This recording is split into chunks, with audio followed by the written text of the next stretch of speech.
ఉండేది కాదు. ప్రతి ఇంట్లోనూ ఒక ఆడపిల్లకి దుర్గా అన్న పేరుతో ఉండేవారు. ఎందుచేత అంటే దుర్గా అన్న నామాన్ని నోటితో ఉచ్చరించినంత మాత్రం చేత అనేకమైనటువంటి ఫలితములు సంక్రమిస్తాయి. దుర్గా ఈ ఒక్క నామంలో దకారాన్ని ఉచ్చరించడం చేత దైత్యనాశనం అవుతుంది. దైత్యులంటే రాక్షసులు.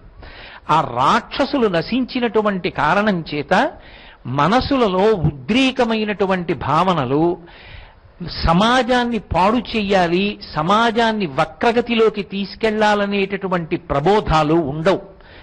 ఎందుచేత అంటే మిగిలిన యుగాలకి కలియుగానికి ఒక ప్రధానమైనటువంటి భేదం ఉంటుంది. రాక్షసులకు వేరు ఉపాధి ఉంది మిగిలిన యుగాల్లో, అందుకే చూడగానే వీడు రాక్షసుడని గుర్తుపట్టచ్చు. కానీ కలియుగంలో రాక్షసులకు వేరు ఉపాధి లేదు. ఈ ఉపాధిని చూడగానే